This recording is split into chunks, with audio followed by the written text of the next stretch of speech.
¿Qué tal, mis amados hermanos? Muy buenas noches. Bienvenidos a este su tiempo, Hombres de Verdad. Y en esta noche vamos a tocar el tema, el hombre de verdad y su Dios. Y les invito a que hagamos una breve oración pidiendo al Señor sabiduría y dirección. Señor, muchas gracias en esta noche porque podemos meditar en tu palabra, la cual es verdadera, Señor, y transforma nuestra vida. Te pedimos, Señor, que hoy podamos descubrir las verdades profundas que están en ella, Señor, en el nombre de Jesús. Amén. Ok, bueno, pues me gustaría primeramente empezar con un tópico muy importante. Es que Dios nos escogió desde antes de haber creado el mundo. Así que tú, hombre de verdad, pues muy probablemente dices, ok, yo tengo mi Dios, yo tengo mi fe, Él ha hecho cambios en mi vida y yo soy parte de Él.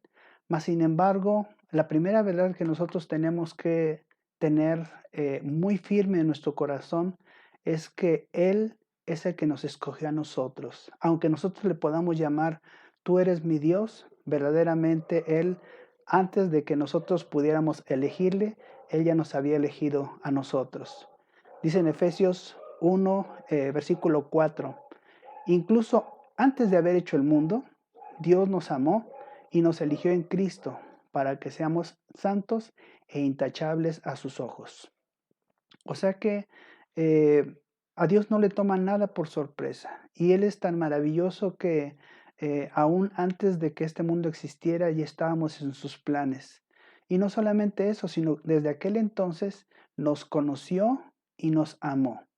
Y dice la palabra que a través de Cristo Jesús nos separó para que fuéramos parte de Él. Así es que tú tienes un destino marcado desde antes de que este mundo fuese formado.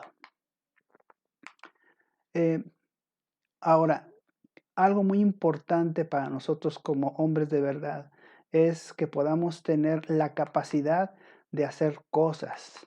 Esto yo lo llamo el empoderamiento que nos da Dios. Salmo 18:32 dice, Dios es el que me ciñe de poder y quien hace perfecto mi camino. Entonces, podemos entender aquí que la palabra ceñir de poder es como cuando una persona, en este caso un guerrero, se aprieta el cinturón porque en aquel entonces en la armadura estaba un cinto muy ancho en lo que llama la Biblia los lomos, que es la cintura y la espalda baja.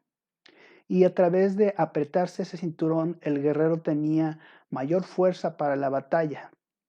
La Biblia también nos enseña que en esa parte es donde radica nuestro espíritu. Así es que Dios nos va a dar poder, pero este poder es un poder espiritual que está en el centro de nuestro cuerpo, que nos ayuda a enfrentar las batallas espirituales. Y bueno, eh, ¿para qué nos va a servir este poder? Bueno, ¿qué sería un hombre sin poder? O sea, realmente una de las cosas que más nos enorgullecen a nosotros como hombres es tener capacidad de fuerza física diferente al que tienen las mujeres. Y esto significa que, bueno, Dios nos dio esa capacidad para que nosotros podamos proteger, que podamos construir, que podamos hacer muchas cosas que son necesarias y a la mujer pues le dan otras funciones, Dios le dio otras funciones diferentes. Entonces, un hombre sin poder pues realmente eh, es una persona que va a tener que estar sometida. Ahora, ¿qué sucede cuando una persona tiene un poder o está mal usado y sin control? Porque aquí el versículo nos dice, ok, Dios es el que me da poder, bien. Dios es el que hace perfecto mi camino. Esto significa que si yo tengo poder, pero si ese poder lo llevo o lo practico en caminos inapropiados, va a producir daño, va a producir destrucción en vez de que sea algo productivo. Y como ejemplo tenemos a Sansón. Sansón fue un hombre escogido por Dios Él iba a ser un juez importante en Israel para liberar de los filisteos a su pueblo. Sin embargo, Sansón se desvió del propósito de Dios, vivió pecando y entonces en vez de llevar un camino perfecto, toda su fuerza la desperdició en mujeres y en algunas otras hazañas que hizo, pero nunca realmente cumplió el propósito de Dios como Dios hubiera querido y Dios lo había planeado. Entonces, un poder, aunque digamos tú tengas capacidad, tengas autoridad, si tú no tienes control en tu vida, si Dios no está perfeccionando tu camino, todos tus esfuerzos se van a ir a la basura. Al final de tus días vas a decir, ok, ¿y qué hice con mi vida? ¿Qué hice con mi familia? ¿Qué hice con lo que Dios me dio?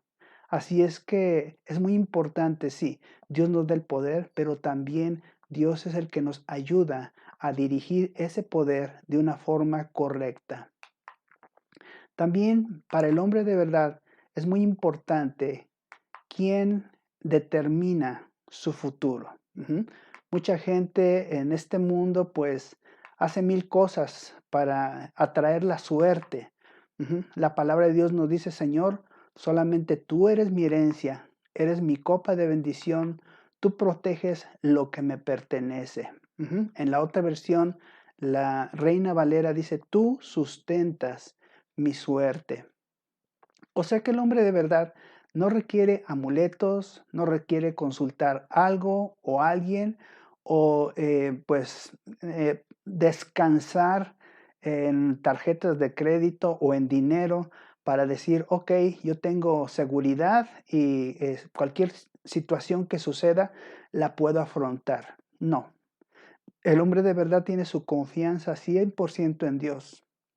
Es la bendición de Dios la que lo protege. Por eso dice ahí, mi copa de bendición está en ti, Señor. Y aparte, Dios tiene cuidado de todo lo que a ti te pertenece. Con Dios, nosotros tenemos una herencia segura. O sea que aun si fuéramos privados de nuestras posesiones, Dios nos va a devolver lo que Él ya ha determinado que es nuestro aquí en este mundo y después en la vida eterna. Así es que el hombre de verdad no tiene ni por qué estar arrebatando bienes, ni por qué estar angustiado o preocupado por los bienes materiales, ni tampoco por su destino, porque eso está en manos de su Dios. El hombre de verdad ama a Dios y ama a Dios por una sencilla razón, porque Dios es un Dios verdadero. Si tú antes estuviste en otra religión en la cual tal vez tú te inclinabas ante una imagen o ante un objeto, tú seguramente sabrás lo que es clamar a ese personaje y no ser escuchado. Mas, sin embargo, en el libro de Salmos habla de que hay un Dios verdadero que sí escucha. Por eso dice en el Salmo 116, 1 al 2, amo al Señor porque Él escucha mi voz y mi oración, y mi oración que pide misericordia. Debido a que Él se inclina para escuchar, oraré mientras tenga aliento. Entonces, nuestro amor hacia Él resulta de esa relación que hemos desarrollado. Él nos escogió desde antes de la fundación del mundo, sí, nos amó también. Pero cuando nosotros le conocemos, entonces resulta que entramos en una relación con Él y nos damos cuenta de su bondad, de su cuidado, de su misericordia hacia nosotros. Y entonces nace un amor basado en esa confianza de esa relación. Porque cuando has tenido necesidad, tú has clamado a Dios y Dios no se ha hecho de los oídos sordos. Él te ha contestado y te ha ayudado. A diferencia de lo que son otras deidades o otras seres a los cuales la gente se encomienda, que no escuchan, porque no son espíritus, no son eternos, como lo es nuestro Dios. Son cosas materiales. Entonces Dios es tan poderoso, pero a la vez es tan humilde que siendo nosotros tan pequeños, dice la Biblia que Él inclina su oído y se acerca para podernos escuchar. Si tú tienes niños pequeños, pues tú te darás cuenta que si tu niño te habla, pues tal vez tú le puedes hablar de pie y decirle: "¿Qué quieres, hijo?", ¿verdad? Y él, pues, va a levantar sus ojitos, ¿verdad? Y va a decir: "Pues, papá, mira, necesito esto", ¿no? Pero es muy diferente cuando tú doblas tus rodillas y te pones a la altura del rostro de tu hijo y lo atiendes y le dices: "¿Qué pasó, hijito? ¿Qué necesitas?", ¿verdad? Y le das un abrazo y entonces él siente que de esa altura que él mira hacia arriba, tú te bajaste, tú lo miras, tú te pusiste a su altura y, tú lo estás mirando directamente a los ojos. Entonces, es muy diferente, ese gesto de bajar y de hablar con nosotros. Es algo maravilloso que Dios ha hecho y por eso, amamos al Señor, porque Él se acerca a nosotros y escucha cuando le necesitamos. También, hombre de verdad, debes saber que algo muy importante por lo cual amamos a Dios y estamos en sus caminos es porque su palabra es una delicia.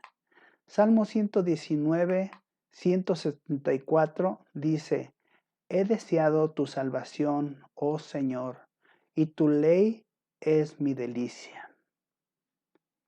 Así que si nosotros queremos agradar a Dios, debemos atender a sus palabras. ¿Por qué? Porque nuestra vida depende de Él. Nosotros no podemos salvarnos a nosotros mismos. Nuestra vida está en sus manos. Ujú. Nosotros tenemos la naturaleza caída de Adán, por lo tanto tenemos esa tendencia al pecado y dice la Biblia que el pecado nos conduce a la muerte. Jesús vino para salvarnos de nuestros pecados y nosotros dependemos de Él.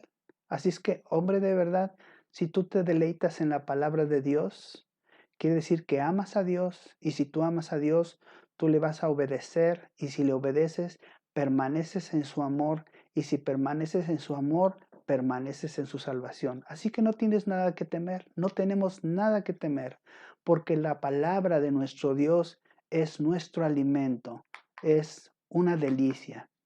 También algo maravilloso que Él ha hecho es venir a vivir en nosotros. Has hecho de mi casa tu hogar.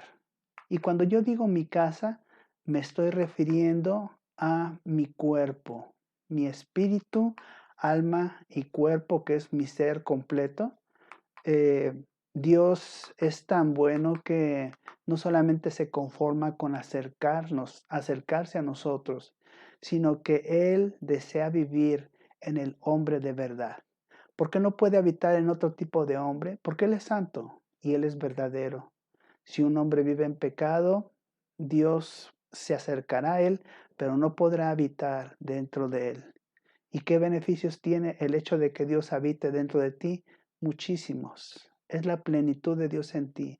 Es su poder, es su amor, es su paz, es su fe, es su paciencia, es todas las virtudes que están en Dios. Están en ti, aunque sean en chiquito, pero están en ti y están para servir a tu familia, para bendecir este mundo y para que tú seas una persona exitosa. Así que Dios no solamente se quedó en el cielo y se acercó a nosotros, sino que Él quiere morar y Él puede morar en ti y Él mora en el hombre de verdad. Juan 14:23 dice, respondió Jesús y le dijo, el que me ama, mi palabra guardará y mi Padre le amará y vendremos a Él y haremos morada con Él. Así es que de ti va a fluir amor de Dios hacia tus semejantes. De esa relación va a surgir obediencia a Dios, a las autoridades. Y por otro lado, la presencia misma de Dios va a estar en ti. Imagínate, si Dios está contigo, si Dios está en ti, ¿quién podrá contra ti? David decía, con mi Dios asaltaré muros, con mi Dios desbarataré ejércitos, no temeré a 10 millares que se levanten contra mí. Así es que no es que tú seas invencible, el que está en ti es invencible. Y para mí es una gran satisfacción saber que el Dios que me amó y me salvó vive en mí y me ha puesto un propósito maravilloso. Y yo quiero invitarte, hombre de verdad, que tú sigas buscando a Dios y que te sigas acercando a este Dios maravilloso, porque mi Dios es tu Dios. Conócelo, mi hermano, y verás qué gran bendición es acercarnos a este maravilloso Dios. Señor, te damos muchas gracias por tu palabra. Gracias, Señor, porque nos empoderas, porque nos salvas, porque nos haces, nos mantienes cerca de ti. Gracias, oh Dios, porque tu amor es maravilloso y no necesitamos, Señor, nada más. Solamente te necesitamos a ti, Señor. Te pedimos que nos ayudes a permanecer en tu amor, a permanecer en obediencia, Señor, porque así tú permanecerás en ti, en nosotros. Y si tú permaneces en nosotros, ¿quién podrá contra nosotros? Gracias te damos, bendito Padre, bendito Espíritu Santo, bendito Jesús. Amén. Que Dios te bendiga.